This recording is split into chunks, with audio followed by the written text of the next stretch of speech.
Bismillahirrahmanirrahim. Assalamualaikum warahmatullahi wabarakatuh. Innal hamdalillah nahmaduhu wa nasta'inuhu wa nastaghfiruh wa na'udzu billahi min shururi anfusina wa sayyiati a'malina. May yahdihillahu fala mudilla lahu wa may yudlilhu fala hadiya lahu. Asyhadu an la ilaha illallah wahdahu la syarika lahu wa asyhadu anna Muhammadan abduhu wa rasuluh la nabiyya ba'd. Ustaz dan ustazah, bagaimana kabarnya pada hari ini? Ikhwan dan akhwat sekalian, alhamdulillah, segala puji bagi Allah. Allah mengizinkan kita pada hari ini untuk merasakan kembali nikmat dari Allah Subhanahu wa taala, yakni nikmat iman, nikmat sehat walafiat. Sehingga alhamdulillah pada hari ini kita bisa kembali melanjutkan daurah kita, yakni pada pembahasan kitab Tuhfatul Atfal yang ditulis oleh Syekh Sulaiman Al-Jamzuri rahimahullah ta'ala. Dan insyaallah pada hari ini kita akan masuk pada pembahasan berikutnya dari kitab Tuhfatul Atfal ini, yakni pembahasan mengenai pembagian idgham.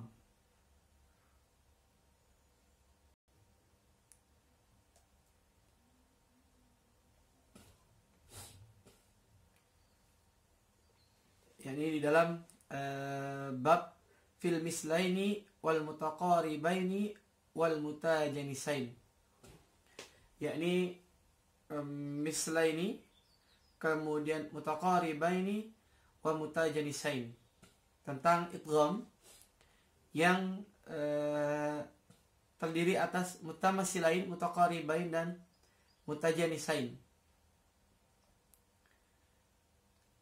Kita akan coba mengulasnya satu persatu dari bait-bait syair yang beliau tuliskan.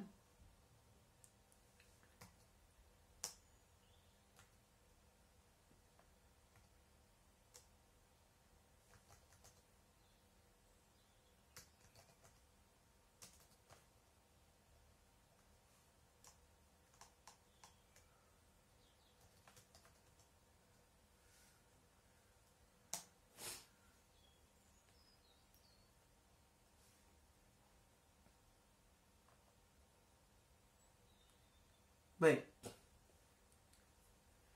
Yang pertama beliau menuliskan dalam bait ini, infis sifati wal makharijit tafaqqa, yakni mengenai sifat makharijul huruf yang memiliki kesamaan. Harfani fal mislani fihima ahaqqa. Ketika huruf yang memiliki kesamaan ini bertemu, maka ini disebut oleh Syekh Sulaiman Al-Jamzuri rahimahullah ta'ala dengan istilah idgham mislani, atau kita kenal mutamasilain. Asal katanya adalah mislun. Asal katanya adalah mislun. Mislun artinya adalah semisal atau serupa. Yang dimaksud dengan misal atau serupa adalah huruf-huruf yang ketika dia bertemu, hurufnya ini sama, baik makharijul hurufnya maupun sifatnya. Jadi kata kunci dari idgham mutamasilain adalah huruf-huruf itu sama, baik dari sifatnya maupun dari makharijul hurufnya. Kita tahu sifat itu misalnya hamas, gitu ya, jahar. Nah, itu sifat-sifat huruf. Nah, makharijul huruf adalah tempat keluarnya huruf. Kita akan coba mengulas apa saja contoh-contohnya sebagaimana telah dikemukakan oleh Syekh Sulaiman Al-Jamzuri rahimahullah taala. Beliau di sini tidak menuliskan contoh-contoh, namun kita akan coba mengulas di pembahasan ini dengan mengambil beberapa contohnya. Ada beberapa contoh dari idgham mutamatsilain ini di dalam Al-Quran yang mudah-mudahan kita bisa mempelajarinya. Yang pertama adalah terdapat dalam surat Al-Baqarah ayat 16. Teman-teman bisa lihat surat Al-Baqarah ayat 16. Fama rabihat tijaratuhum. Nah, itu taknya tak mati, bisa dilihat mushafnya. Taknya tak mati bertemu dengan tak yang berfathah. Maka tak mati itu tidak perlu dibaca, tidak dikeluarkan sifatnya. Kan tak ini harusnya hams. Maka normalnya fama robihat dengan hams robihat. Tapi karena dia bertemu dengan tak pada huruf setelahnya, maka tak ini masuk ke dalamnya sehingga tidak perlu dibaca hamsnya, tetapi langsung fama robihat tijaratuhum, fama robihat tijaratuhum. Jadi seperti itu, tidak perlu dikeluarkan fama robihat tijaratuhum. Ini salah. Yang benar adalah fama robihat tijaratuhum, tidak perlu dikeluarkan hamsnya. Karena ini masuk dalam kategori idgham mutamatsilain. Taknya, tak mati ini masuk ke dalam tak berikutnya sehingga tidak perlu dibaca. Kemudian berikutnya ada pada surat Al-Anbiya. Berikutnya berada pada surat Al-Anbiya misalnya. Pada surat Al-Anbiya ayat 61. Bisa dilihat Al-Maidah 61. Al-Maidah ayat 61. Wa qad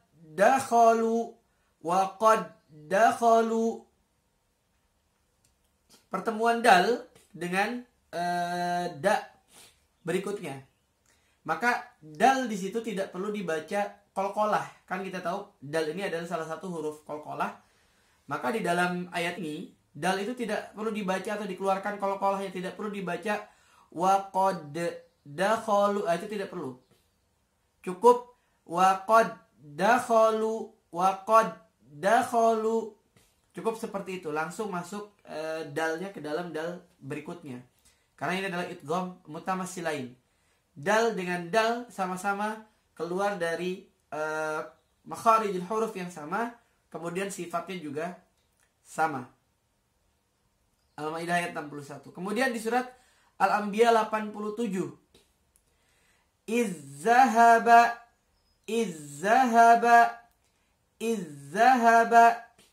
Za pada huruf ini langsung dimasukkan pada kata berikutnya. Izzahaba. Demikian. Kemudian di surat Al-Fajr ayat 17. Surat Al-Fajr ayat 17 di juz 30. Ustaz dan ustazah sekalian, ikhwan dan akhwat sekalian bisa melihatnya. Di dalam surat Al-Fajr itu Allah berfirman, kalla balla tukrimun. Maka lamnya dimasukkan ke dalam lam berikutnya sehingga tidak perlu dibaca double. Balla tidak perlu. Tapi langsung kalla balla tukrimu. Balla yang dibaca cukup lam yang kedua karena lam pertama pada kata bal di situ masuk ke dalam lam yang kedua. Balla tukrimun. Kemudian di surat Al-Mutaffifin ayat 3, awwazanuhum. Tidak perlu diperlama awwazanuhum. Ini salah. Karena cukup masuk dia wa-nya ke dalam wa berikutnya. Awwazanuhum, bukan awwa. Sebab huruf wa sama-sama, sama haknya, sama mustahaknya. Kemudian juga misalkan contohnya lainnya adalah pada kalimat idrib bi'asakal hajar. Idrib bi'asa. Idrib bi'asa. Huruf ba-nya tidak perlu dikolkolahkan. Idrib. Banyak orang salah membaca idrib. Idrib bi'asa. Ini salah.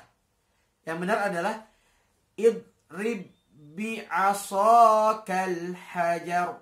Idrib bi'asakal hajar. Idrib. Langsung idrib bi'asa. Tidak perlu idrib bi'asa. Ini salah. Jadi cukup dibaca langsung dimasukkan ba-nya. Jadi tidak perlu dikolkolahkan. Karena itu masuk kategori idgham mutamatsilain atau idgham misli. Jadi kata Syekh di sini, kalau huruf dan sifatnya sama, maka dia disebut dengan mutamatsilain. Asal katanya adalah mislun, yakni semisal. Semisal yakni berasal dari makharijul yang sama dan memiliki sifat yang sama. Kemudian beliau melanjutkan bait syair berikutnya, wa iyakuna makhrajan taqaraba. Apabila kedua huruf tersebut makhrajnya itu taqaraba. Jadi makhrajnya itu berdekatan. Ya, nanti kita lihat. Makhrajnya itu berdekatan. Wa fis sifatih talafa yulaqqaba. Namun berbeda dalam sifatnya. Artinya makharijul hurufnya itu berdekatan, tapi sifatnya itu berbeda. Maka yang berdekatan ini disebut dengan mutaqaribain atau qarib. Ya, bukan gharib. Nanti ada lagi ayat ghariba. Ini qarib. Berarti idgham mutaqaribain, idgham yang dia dekat, tempat keluarnya itu dekat, atau makharijul hurufnya itu berdekatan. Walaupun dia berbeda dari sisi sifat maupun makharijul hurufnya, tapi tempatnya itu berdekatan. Nah, kita akan lihat beberapa contoh di dalam Al-Quran.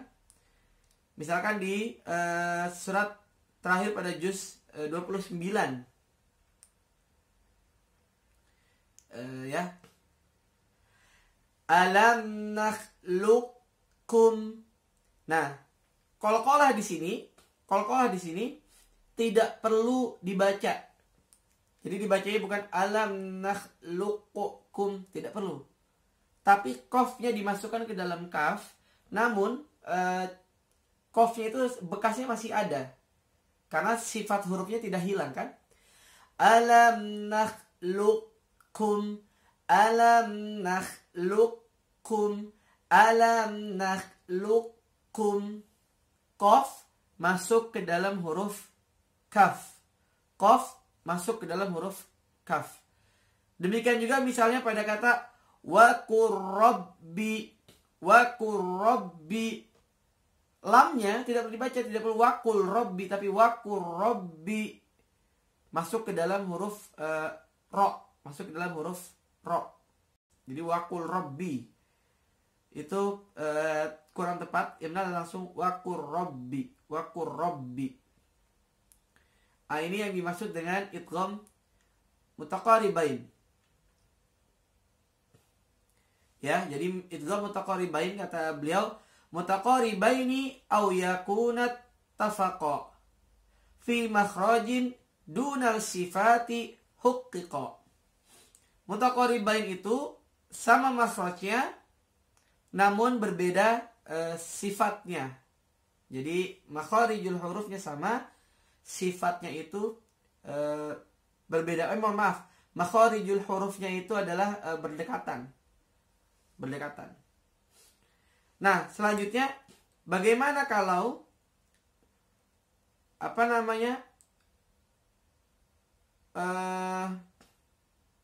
hurufnya itu bertemu, kemudian dia memiliki sifat yang berbeda. Jadi sejenis, hurufnya ini sejenis, tapi sifatnya itu dia berbeda.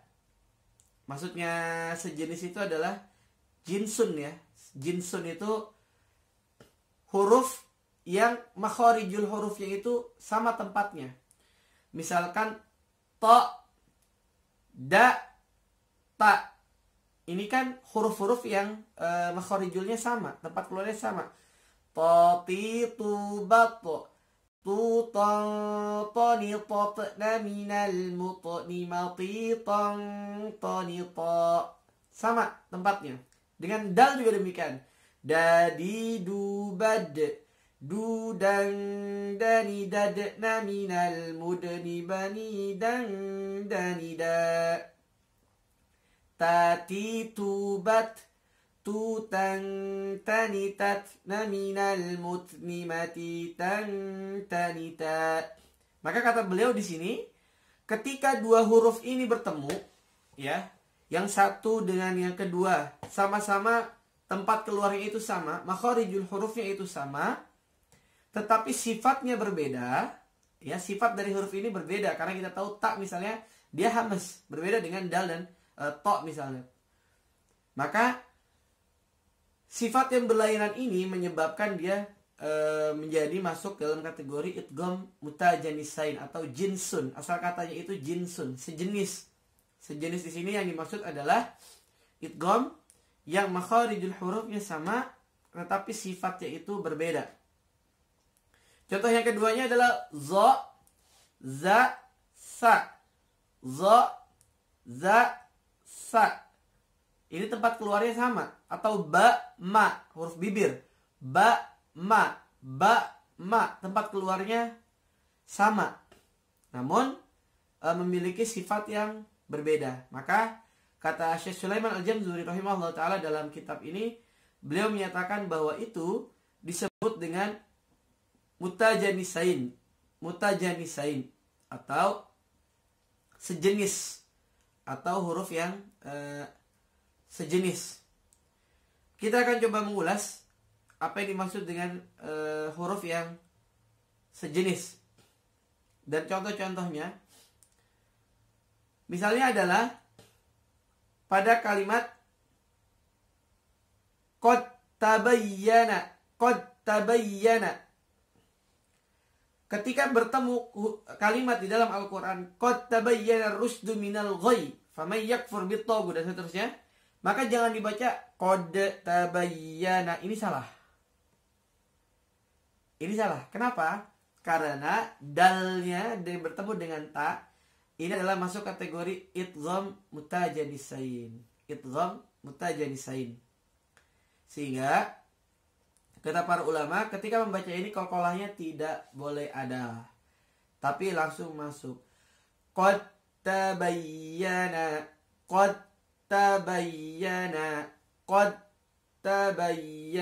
Diikuti. Qad tabayyana. Jadi dalnya masuk ke dalam huruf ta.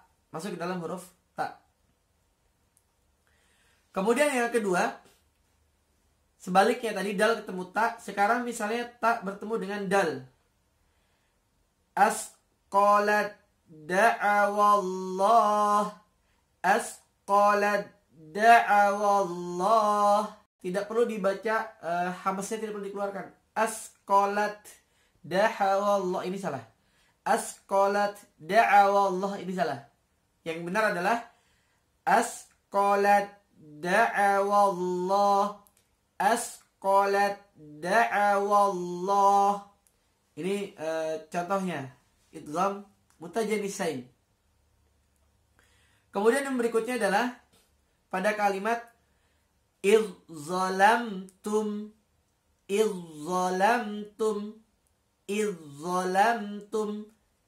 Ada za di situ ketemu dengan zo, maka za-nya masuk ke dalam zo. Inilah mutajanisain.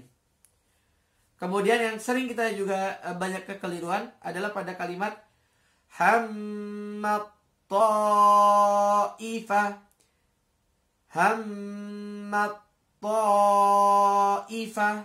Seringkali terdengar sebagian orang ketika membaca ini taknya itu hamas. Ini salah. Harusnya tidak boleh tak itu keluar karena dia idgham mutajanisain. Hammat ta'ifah. Di dalam Rasam Utsmani biasanya huruf saja, tidak ada tanda khusus, tidak ada tanda centang di atasnya, sehingga huruf ini dianggap tidak ada karena ta ini masuk ke dalam huruf to. Tapi ini hanya berlaku dalam penulisan Quran Rasam Utsmani. Dia jadi dalam penulisan lain itu kita temukan ada tanda, namun di Rasam Utsmani semuanya standar di seluruh dunia, tidak ada tandanya. Inilah yang membedakan pola penulisan Rasam Utsmani dengan pola penulisan yang lain. Kemudian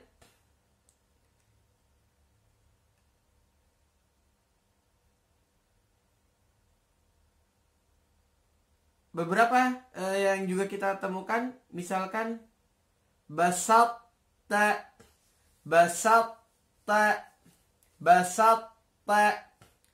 Ketika ketemu huruf to dengan ta, ya, huruf to dengan ta, maka tidak perlu dibaca basatu ta, ini salah. Tapi dibacanya cukup basatta, basatta, ya. Sifat huruf to-nya itu tetap kita berikan tapi tidak keluar. Basatta, seperti mau mengucap to tapi yang keluar adalah ta. Basatta, basatta, basatta, basatta. Diulangi. Basatta, basatta, basatta. Jadi itu beberapa contoh di dalam bait-bait beliau berkenaan dengan idgham. Kemudian beliau melanjutkan,